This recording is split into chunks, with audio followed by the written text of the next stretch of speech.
Hey, babies.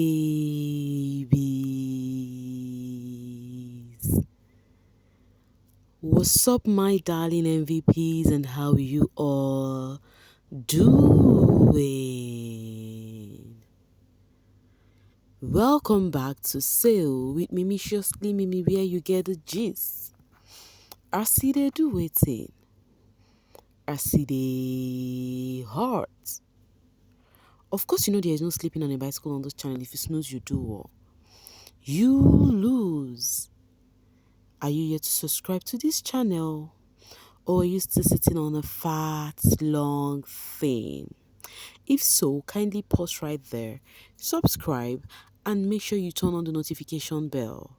If not, tell me, how do you want to get the gist brewing from the cooking pot? Like, how do you want to get the gist? Acide hot, guys. Let's talk about the aftermath of the last night eviction that Ebuka shake off everywhere. And you know, one of the highlights of yesterday's eviction was Ebuka trying to review what Tjay was saying in secret with his pair, especially when it comes to it was just two things he told Tjay, that of Double K and that of the Mbadiwe twins, right? And you guys know, like I've always said, Tjay is seen as the almost perfect man, like the nearly perfect man in that house. Nobody see any flaw in him. They see him as, oh, they're good to person. Oh, someone that would not say thing like this or something like that. Somebody that they can actually have, they are confident. Exactly, that's the word, you know. So that's what they see Tjay as. But coming to hear this from Ebuka, I'm very sure some people will be like, Omo, we go day careful, you understand. First off, after Ebuka finished what he did after the eviction show, the whole eviction thingy, after the wrap up, Tjay, the camera ensued on Kelly, because he's not with Cassia. Cassia and Kelly made up Double K, so it's just Kelly, and Doc, that is Tjay, having conversation. Meanwhile, because the camera just ensued on them talking already, I do not know if it was Doc who called Kelly or if it was Kelly who called Doc. You get the point. So they were having this conversation, and then Kelly started, when they were having that convo, the Mbadiwe twins were passing. Kelly Ray just called them, Ozi, I beg, make una come. When they came, and he started saying, I don't know any one of you, I told something about Tjay on how much I hold him, in high esteem, I respect him so much, I value, that kind of a thing. So it may seem as though what is written all over Kelly Ray was disappointment. Like, when you like someone so much and you respect the person, not knowing that the person has something in mind for you. That was what he was feeling. That, like, he was not feeling happy. But Tjay now actually gave him instance of him saying one or two things. And Kelly Ray said, I never said a thing like this to you. How? When? Why would I say a thing like this to you? What do I want to gain with such? Kelly Ray still disputes that he did not say a thing like that. Tjay was like, oh, I don't know, sorry, but that was what I think you mean. They're just having the back and forth like that. OC, now the only thing OC was able to say is that yes, you told me you like Tjay, so, and what's the name, Kelly Ray was like, if there is even anything at all, that even if he wants to talk about, so, that when it comes to maybe competition on the game or something like that, the person he would have even mentioned was Ben. But how would he not have a thing for Tjay, telling Tjay to avoid Ben? What would he gain? That is Ben a woman that he's saying, oh, avoid her, and me get her. So what would he gain? Trying to put heads together, knowing fully whether they are pairs, and they are how will I put it? Like, in that house, since they are pairs, no matter how you try, the only person you can really trust is your own pair, because you guys are there for that money. Yes. When it comes to things, is your own pair. So Kelly Ray was like, so if I want to now, add head together, it's now with you and your own pair, someone you came in with. Like, how is that done? So with all of that thinking, later on, this boy Ben had conversation with TJ, was telling TJ that things as this is not done, saying a thing as this thing, about tribe is actually not a cool one, that who knows how they've taken this outside. I told you guys already, they would think this is the reason why netizens did not really vote them and they appeared at the bottom. So Ben was like telling him the things he should not be saying, and even giving instance of something he has said before, that things like this they should not say it anymore. This one, that one, they should not actually do anything that would actually bring to their whatever. Ben was just too much about this issue, anyways. Of course I know they are pairs, and he needs to be disturbed about things like this because his safety, whatever happened to TJ also happens to him, just like what happened to Ruthie and DJ Flo last night. Meanwhile, Onyeka and Chizoba and their bestie OC were having this convo about the same thing. They were like, is it at this modern age and time that people still talk about, oh, because they are tribe, that's why they are together, in a world whereby there are less tribalistic people who actually, you can see people mix with Yoruba outside, they will be close pals. She was like, there's no time we even thought about our tribe, you will be London guy, they were just, having a convo. And then, what's the name? Chizoba now said the thing that bothers her more is that TJ lied to her, because after the eviction, she went to confront TJ, and TJ said he never said a thing like that. And then Ben now told Chizoba that TJ did say it to him. Now you see what Ben they try to do. Ben is trying to get trust. In case if they don't trust TJ, they should trust him. So Chizoba was like, he's not supposed to lie about it. The best thing is to accept it, and then it's over.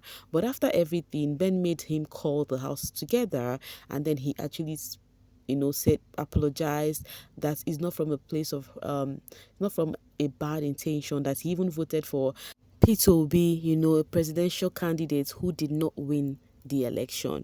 If you're Nigerian, you should know the gist already. Even if you're not, if you follow up gist, you should know. Yeah. So he was like, no, he's not coming from any place, that he even loves the Igbos. He called the Igbos in the house and was apologizing that it's not like that and whatnot. Everyone accepted, and they actually went to their various thingy that they were doing. Afterwards, TJ went straight to bed to lie down. It was just in his feelings. Even Onyeka had to go talk to him later. He came out, Handi was talking to him, like they just had to talk to him to, let that out. So they see him, they said, oh, they think he's an overthinker. No, they think he is an overthinker, because him himself said it, that he's an overthinker, and that is where all of this thinking comes from. When when you think too much, you tend to say too much or try to, do too much. Exactly. And you guys already know that doing too much can actually lead to something else. Moderation is key. Okay, coming from Ricky Chidmoro, Ben should also apologize. See him acting like he was not in the conversation and didn't agree to what TJ was saying. The way he even carried it on his head, like he was trying to be like, I know it's his pair, but the way he was even carrying it, he was just trying to be like, yeah, he doesn't want any stain on him at all. The way the thing turned out well for him, because Chizoba was not even pissed at him, nothing. I think he was happy about that. And that's the image he was trying to portray, because he was the listener of that conversation. Yeah. So the other gist, okay, from the aftermath eviction is Wanni and Handi. Oh my god, these girls, wahala be like bicycle for them. I need to ask where they bring these girls from. Like, you guys, they were still jubilating. They said, at least the house is cool now. It's a peaceful place now. At least we are with our friends. Now it's a healthy competition. It's a friendly competition. We are so happy that they left, because Biggie later gave them drink after all the masbos that happened. You needed they were still doing the cocoa. I don't know if they, I don't know what they are calling at. They are like, if we don't like you, we don't fake it. If we like you, you would know. They were still displaying, with that hand that they used in shooting. Like, they were even talking to themselves. They're like happy, like they were super excited that Ruthie left. In my mind, I'm like, so that means if they had the power to evict, they would have evicted her now, because it's giving, they just removed the bad vibe, because the last time they were acting like they want her in the game so they can do the drama together. But they were so relieved, for people who said they would leave her, the people this one, that one. Anyways, while they were actually rejoicing and having their little gist, Femi came to approach them, regarding Mickey. Of course, Ebuka asked Handi about the triangle between Shaun and the twins, which Mickey name come to play. So, and then the two said they've actually forgiven him, that before they were not happy about it, before they wanted to take it a different kind of way, but it's fine, that they're not going to do anything, that they would speak to him. And then Femi was trying to tell them that Mickey was the reason why he even got close to them, that Mickey has always said good things about them, that they know that Mickey is also a twin, so there's no how he's not gonna like them. And then they accepted, they said it's fine, they hugged it off, Femi left. And then Handi was telling Wanni that, oh, he's a nice guy, he actually took care of me when I was blah blah blah blah blah, he stayed by my side. They did all that gist that was going on, because people started trending in that, oh, if one of the housemates said it, I think, was it not Ruthie, said it, that, oh, they saw Femi close to Handi's bed. I don't know, that Handi was not feeling really good that night. Femi had to stay by her side, so she was telling the sister that Femi is a good guy, this one. And her sister was rejoicing as if the sister has found another sheep or something, so before, after that, they just actually were dancing to Song of Victory, dancing to the what's it called, the window, the transparent window, and they were just rejoicing. It is safe to say Wanni and Handi were the happiest pair last night. Now let's move quickly to Shatoria. The camera ensued on them having arguments, like waiting this up. You need to see the seriousness on Shaun's face. So while the camera got closer, the argument was about when they went to make a choice on whom to send home. It was two pairs. And then according to what Shaun was saying, I think Victoria wanted some other peeps, you understand? Wanted someone else, and not, I think she doesn't want the flourish there, because of course they are cool, she doesn't want them there, but Shaun wanted them. And then Shaun was telling her, if there are some things you should let me do, I have more alliance more than you should let me do all those things, blah blah blah blah blah. The ones I want you to do, you will do it. Then the one I just tell you, just sit that one out, because I have my reasons. And Victoria was like, but I later allowed you do what you want to do. He was like, but you had to argue. Remember that we need this alliance in this house to actually grow, to actually do this, do that. Those people are my own people, so whenever things actually go south, they would have to come through for me. They were just having the arguments.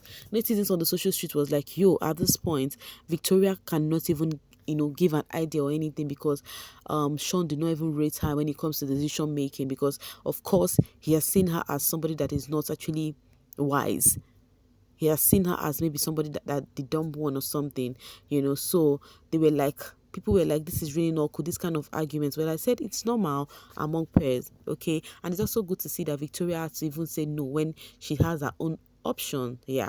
So coming from Emma, this right at that Victoria and Onyeka people are fighting is very confusing. Did the man ask any of the girls out? Why the drama? Guys, no need to finish that up. Remember I told you guys that the Victoria fans and the Onyeka fans are actually coming for each other, because why? Victoria was getting close to Ozzy. It may seem as though Onyeka also felt the energy and the vibe. She had to confront Victoria, had conversation with her, trying to tell her stories that, to me, I think is not necessary, about how she's not really that, like, herself and Ozzy are not having a thing, that she should be free, or that she wanted to have this convo because she's noticed that maybe she's feeling a different kind of way, so that she doesn't want to put herself in any triangle of any sort, hence why she's addressing this. To me, I think is not needed. To me, this, and then Victoria was like, there is nothing much between me and Ozzy, it's just the way he is with other ladies, that's how he is with me.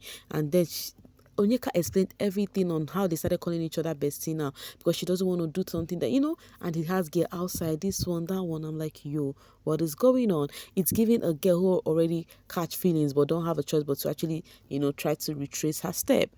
To me, this conversation with Onyeka and Victoria was not needed at all. I do not know about you. So talking about you, what do you think about all of this thinking that was going on in the house after the eviction? You tell me your own takes in the comment section. Thank you so much for always sailing with me. Bye for now, babies.